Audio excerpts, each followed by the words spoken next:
On a quiet, dark night in October 2010, the streets of Southeast Washington, D.C. sat still under a chilly autumn breeze. Inside a second-floor apartment, the lights were dimmed. The warm sound of children laughing filled the living room as a young mother poured popcorn into bowls and set out a tray of fresh cookies. It was supposed to be a safe, happy movie night with her two little boys and her 9-year-old niece. By midnight, the children were fast asleep in their bedroom. The apartment front door was locked. The windows were shut tight. Yet, as the early morning hours crept in, a quiet nightmare unfolded in absolute silence. No scream shattered the hallway. No glass broke. No alarm sounded. But when the morning sun peeked through the blinds, the young mother had vanished into thin air.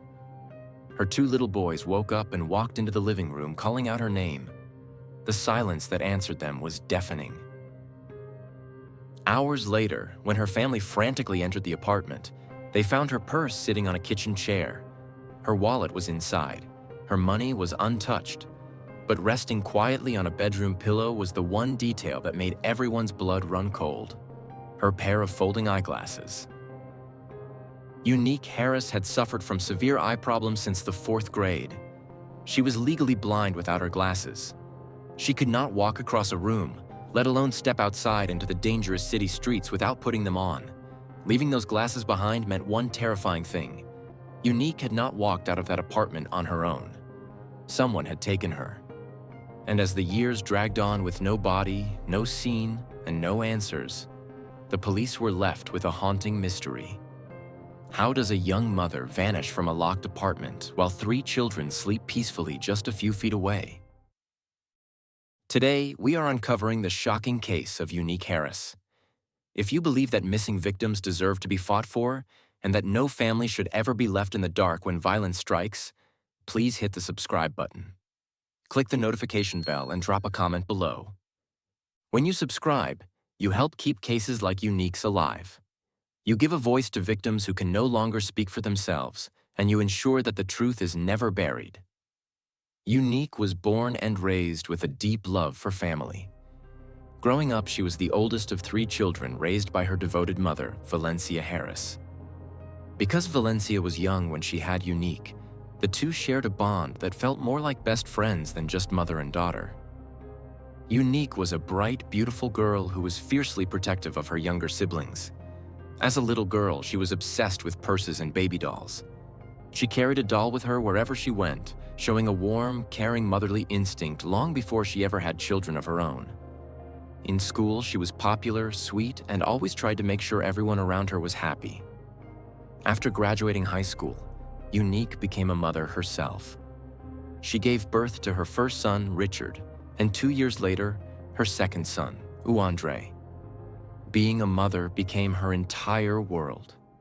Everything she did was centered around making sure her 2 boys were safe, loved, and provided for. By the summer of 2010, Unique was 24 years old. She was at a major turning point in her life. Her past relationship had ended, and she wanted a completely fresh start. She made the brave decision to move to Washington, D.C. to be close to her mother, Valencia. Finding affordable housing in the nation's capital for a single mother is extremely difficult. The only apartment Unique could afford was located in 2400 block of Hartford Street SE, near the Skyland neighborhood in Southeast D.C., an area known for high rates of violence and crime. Her mother, Valencia, was terrified when she heard about the neighborhood. She worried that Southeast D.C. was too dangerous for a young woman with 2 small children. While Valencia wanted to encourage her daughter to move, she also felt it was important to allow her to make her own decisions, and the apartment was only a 5-minute drive from Valencia's house, which gave her comfort. Unique was determined to make it work. Unique enrolled in a local massage therapy school and began taking steps toward a bright career. On Friday, October 8th, 2010, Unique picked up her boys from school and went straight to her mother's house. Valencia had recently undergone surgery for a broken leg and was stuck on bed rest. Unique's grandfather, Richard, had traveled into town to help care for Valencia and give Unique a break so she could settle into her new home. The family spent a wonderful evening together. Unique's grandfather cut the young boy's hair while Unique helped around the house. When it got late, Her grandfather drove Unique and the boys back to their new apartment on Connecticut Avenue Southeast, making sure they stepped safely inside the building before he drove away. The next evening, Saturday, October 9th, Unique decided to throw a sleepover movie night for her sons and her cousin's 9-year-old daughter. Around 8:30 p.m., Valencia called Unique to check in. Over the phone, Valencia could hear the children laughing in the background. Unique was happy. She told her mother that they were popping popcorn, baking cookies, and getting ready to watch movies until bed. Valencia smiled, hung up the phone, and rested easy, knowing her daughter was safe inside her home. She had no idea that this brief, happy phone call would be the absolute last time she would ever hear her daughter's voice. When the morning sun broke over southeast Washington, D.C. on Sunday at October 10th, 2010, an eerie, heavy quiet hung inside Unique Harris's second-floor apartment. Around 9 a.m., Unique's 9-year-old niece woke up in the bedroom and stepped out into the small hallway. She expected to hear her aunt cooking breakfast, moving around the kitchen, or humming a song. Instead, the entire apartment was completely still. The cousin walked into the living room, but Unique wasn't there. She checked the master bedroom, the bathroom, and the small balcony. Nothing. Panicked, the 9-year-old picked up the home phone and called her mother, Tiffany. "Mom?" the little girl whispered, her voice trembling into the receiver.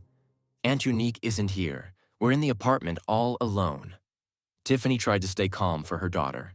She told the little girl not to worry. Unique was a devoted, loving mother. There was no way she would ever abandon 3 young children in an apartment by themselves. Tiffany tried to calm her down and explained that Unique had probably just stepped down to the building's laundry room or run across the street to get milk before the kids woke up. She told her daughter to hang tight and assured her that Unique would walk through the door any second. Tiffany hung up the phone and immediately dialed Unique's cell phone. It rang once. It rang twice. It rang a third time. And then it went straight to voicemail. Tiffany called back 5 minutes later. Ringing, then voicemail. She called again at 10 a.m., then 11 a.m. Every single call went unanswered. By 3 p.m., Tiffany arrived at the apartment complex to pick up her daughter. As she stepped out of her car, a heavy knot formed in her stomach. She hurried up the stairs and knocked on the door. Her daughter opened it. Unique was still gone. 6 long hours had passed since the children first woke up, and the young mother had still not returned home. Tiffany knew in her heart that something was horribly wrong. She pulled out her phone and immediately called Unique's mother, Valencia Harris. When Valencia answered the call, her breath caught in her throat. Her motherly intuition immediately screamed that her daughter was in severe danger. Valencia was still stuck on bed rest from her leg surgery, so she called her father, Unique's grandfather, Richard, and begged him to race over to the apartment. Richard rushed into the building, pushed open the apartment door, and stepped inside. He looked around frantically, hoping to see Unique sitting on the couch or coming out of the kitchen. The apartment was neat. The bowls from the movie night popcorn sat on the counter. There were no broken chairs, no overturned tables, and no shattered glass. On the surface, it looked like a normal Sunday afternoon. Then Richard started looking for clues. He walked into the kitchen and saw Unique's purse hanging on the back of a chair. He unzipped it. Her wallet was inside, containing her identification and cash.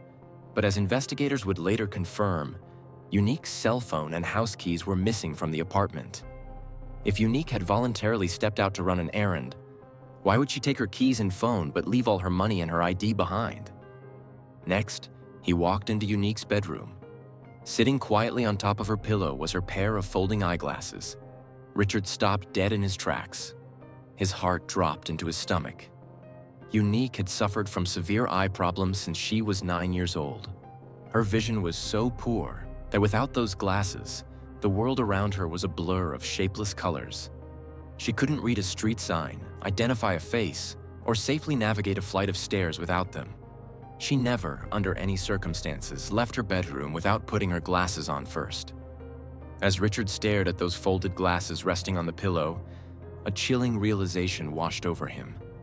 Unique had not chosen to walk out of that apartment. Someone had taken her by force, dragging her out into the dark night before she could even grab the glasses she needed to see. Hands shaking uncontrollably, Richard called Valencia back. Before he could even give her the details, he broke down. "Valencia, honey," he sobbed into the phone. "It does not look good at all." At just 24 years old, Unique Harris had vanished into thin air from inside her locked home, leaving her two small sons sleeping in the next room. When the police finally arrived on the scene later that evening, they found themselves facing a mind-bending puzzle. If the deadbolt was locked, the windows were intact, and there was no blood or broken furniture, how did an intruder pull off an abduction right under everyone's nose? Did Unique open the door for someone she trusted? Or had a predator been stalking her movements from the dark corners of Southeast DC? The Metropolitan Police Department officers arrived at the apartment on Connecticut Avenue Southeast late Sunday evening on October 10th, 2010.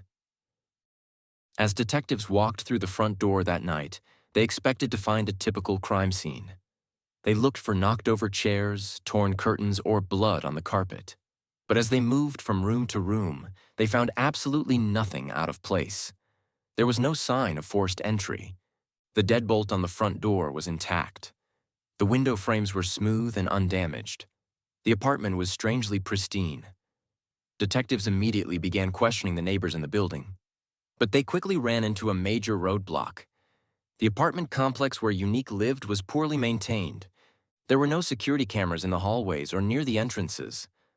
The front gate lock was broken, meaning anyone from the street could walk right into the building unnoticed.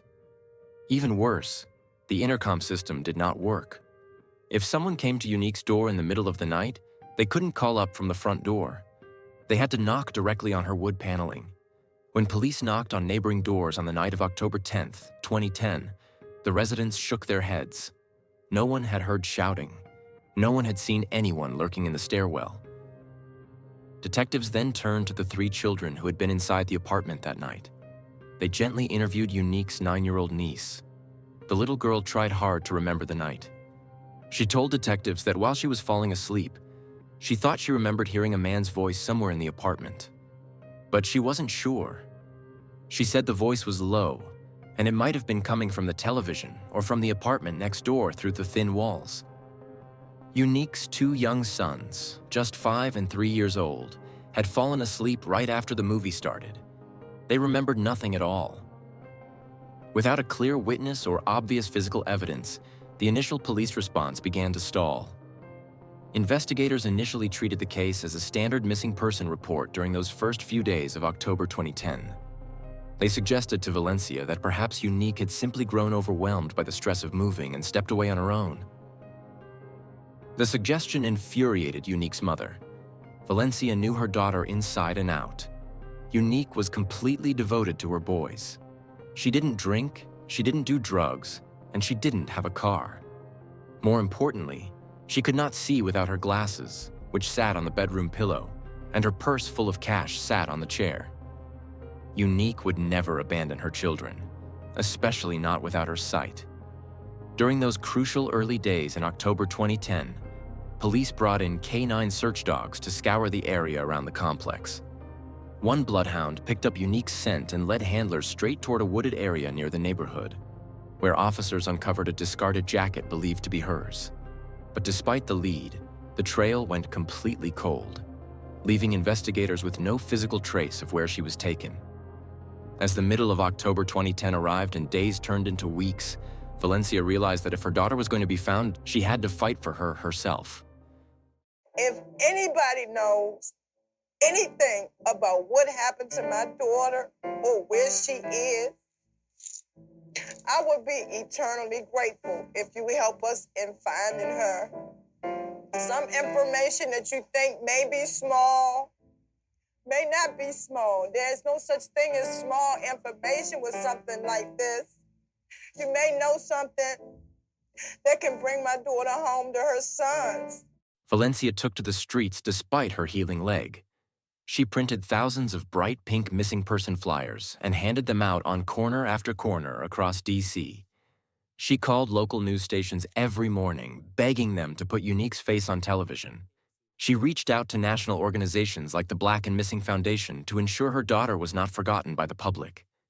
And then, in late October 2010, just as the investigation seemed completely cold, a shocking secret came to light. Valencia remembered a strange phone call she had received from Unique just a few days before she vanished, around October 5th, 2010. Unique had called her mother in a total panic. Her voice had been shaking over the line. She told Valencia that she had just looked out her upper-floor apartment window and witnessed a horrific gun murder right in the courtyard below her building. She was terrified. When Valencia passed this crucial detail to the detectives, a chill ran through the department.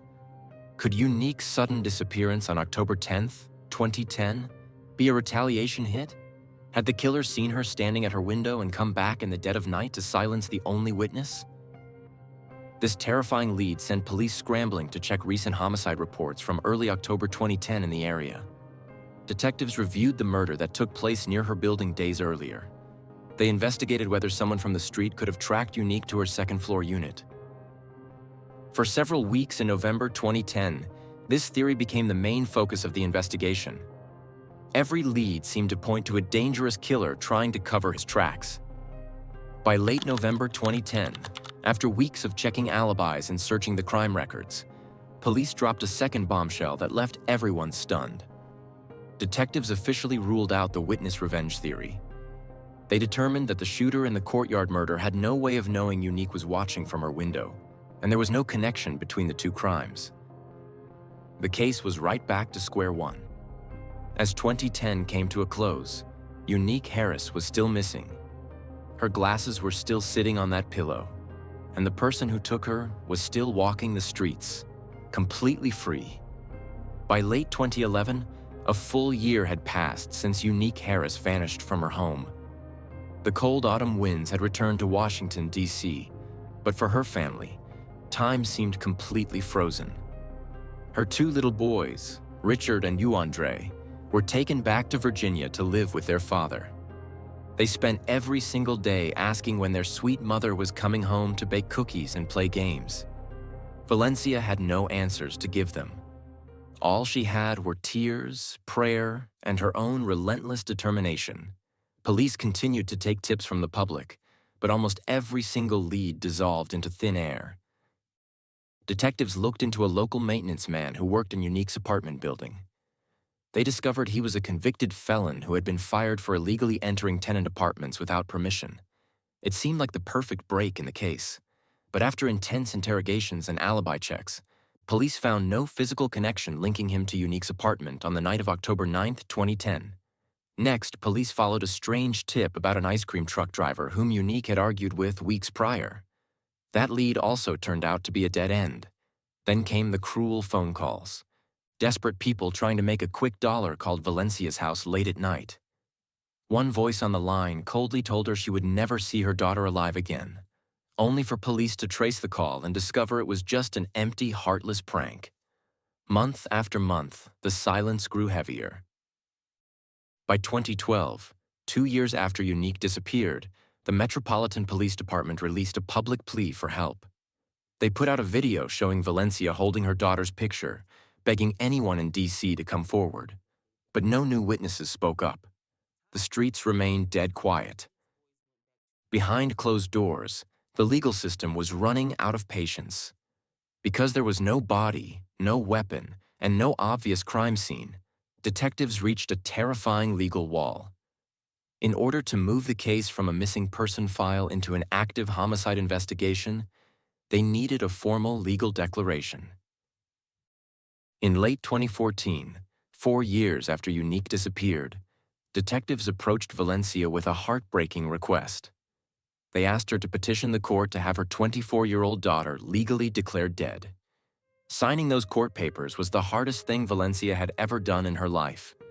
To her, signing meant admitting that Unique was gone forever.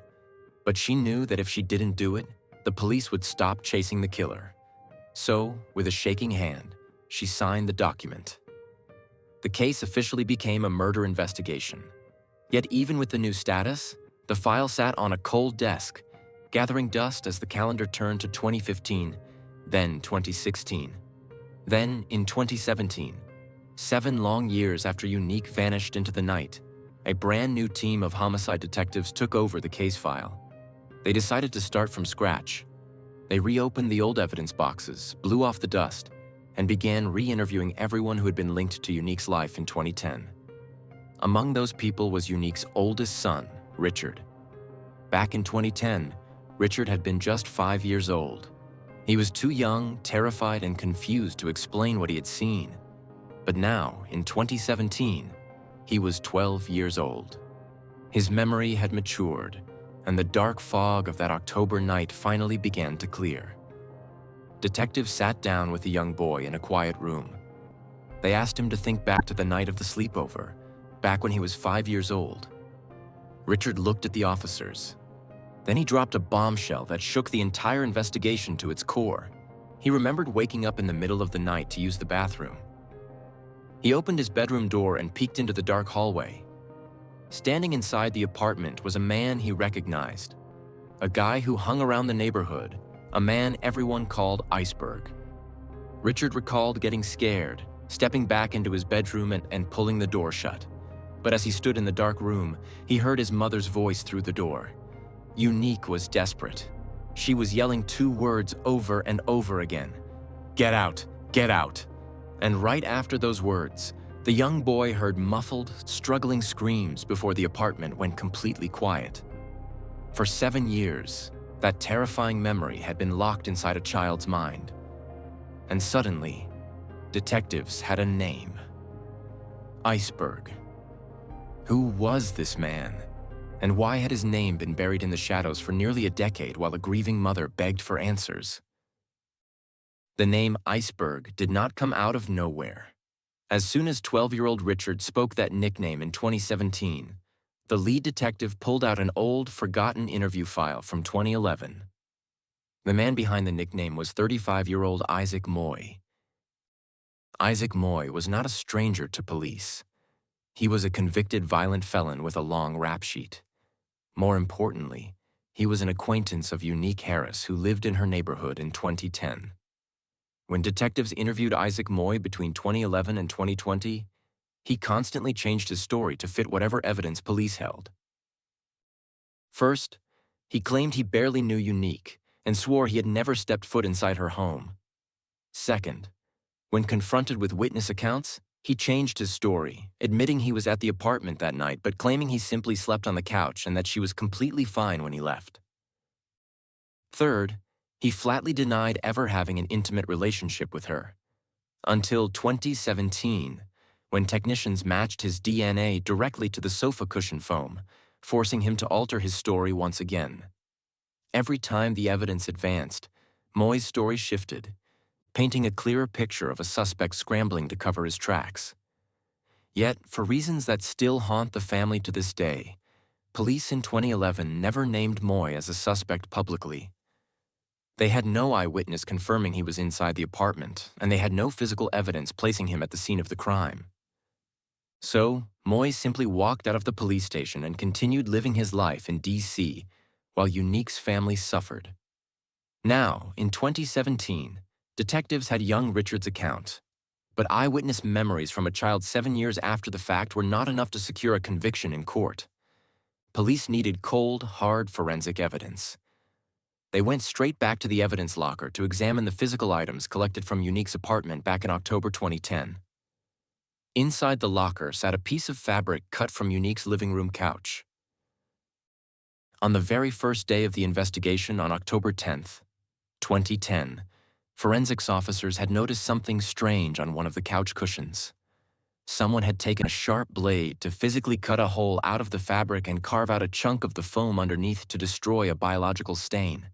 But the killer had made a critical mistake. They missed a small portion of the stain soaked deeper into the remaining cushion foam. Back in 2010, crime lab technology was limited, and the biological sample yielded no match in the system. But by 2017, DNA technology had advanced rapidly. Detectives sent the couch sample to the lab for updated testing. The lab extracted a clear male DNA profile from the dried semen left on the cushion. Now, police needed a matching profile, and luck was finally on the side of justice. In 2016, 1 year before detectives reopened Unique's file, Isaac Moye had been arrested on an unrelated assault charge. Because of that conviction, federal law required his DNA to be swabbed and uploaded directly into the National CODIS database. In late 2017, the lab run completed its search. The computer screen flashed red. The male DNA found on the couch cushion inside Unique's locked apartment, where someone had tried to cut away the evidence, was an exact, definitive match to Isaac Moye. The puzzle was finally coming together. Moye's DNA was on her couch. Unique's son remembered Moye inside the apartment yelling with his mother. But detectives still faced a massive problem. They had no body. In the American legal system, charging someone with murder without a body is exceptionally difficult. Prosecutors told the police they needed more. They needed proof that Moye was inside that apartment during the exact hours Unique disappeared, and they needed proof of what he did with her afterward. So, detectives began digging through old electronic public records. What they found next was the ultimate smoking gun. When detectives pulled Moye's criminal history from October 2010, they discovered an incredible detail that had been overlooked for years. In October 2010, Moye was on probation for a prior felony conviction. As a condition of his release, he was forced to wear an active GPS ankle monitor 24 hours a day.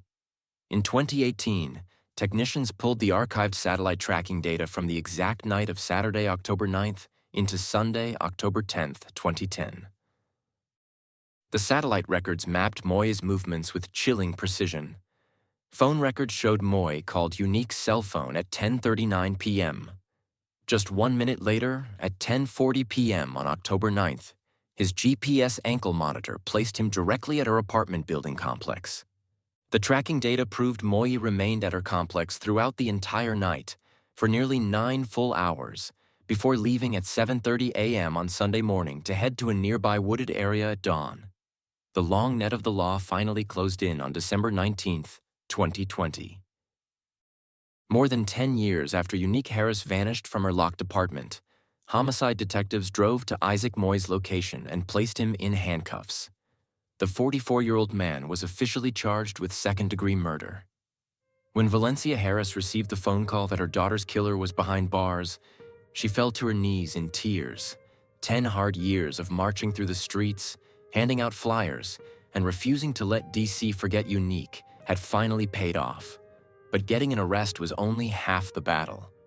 Now prosecutors had to prove his guilt in front of a jury without a body, without a murder weapon, and without a single drop of blood found at the scene. In June 2023, the murder trial of Isaac Moye finally opened inside a quiet DC Superior Court courtroom. Prosecutors laid out their case piece by piece. They showed the jury the GPS tracking map, proving Moye entered Unique's apartment at 10:40 p.m. on October 10, 2010, and didn't leave until 7:30 a.m. They presented the couch cushion, matching the DNA from the cut fabric directly to Moye. Then came the most shocking reveal of the entire trial. Prosecutors presented secret testimony from an associate of Moye. The witness revealed that Moye had actually bragged to them about a missing girl. Moye told the witness that police were never going to find her because he did it the right way. On June 23, 2023, after listening to weeks of overwhelming evidence, the jury walked back into the courtroom. The judge asked for their verdict. The jury foreman stood up and declared Isaac Moye guilty of second-degree murder. Members of Unique's family wept openly in the gallery, hugging each other and wiping away tears of pure relief. 13 years of agonizing waiting had finally come to an end. A few months later, on September 15, 2023, Isaac Moye stood in court to face sentencing. The judge noted Moye's long history of violent offenses and spoke about the terrifying cruelty of taking a mother from her small children. Judge Epstein sentenced Isaac Moye to 35 years in federal prison, ensuring he would spend the rest of his functional life behind bars. Though Isaac Moye will spend the rest of his middle-aged years behind bars, a deep ache remains inside the heart of the Harris family. To this day, Moye has never revealed where he hid Unique's remains. Her mother, Valencia, and her two grown sons still do not have a grave to visit or a place to leave flowers. The tragic story of Unique Harris is a painful reminder of how easily missing Black women can be overlooked in the criminal justice system and how crucial it is for families to keep fighting when the world moves on. Unique was a loving mother who did everything right to keep her children safe inside their home. Her life was stolen in the dark, but her legacy lives on through the strength of her mother and the two boys who grew up remembering her warmth. Though Unique's body has never been recovered, her story serves as a powerful reminder of a mother's relentless love.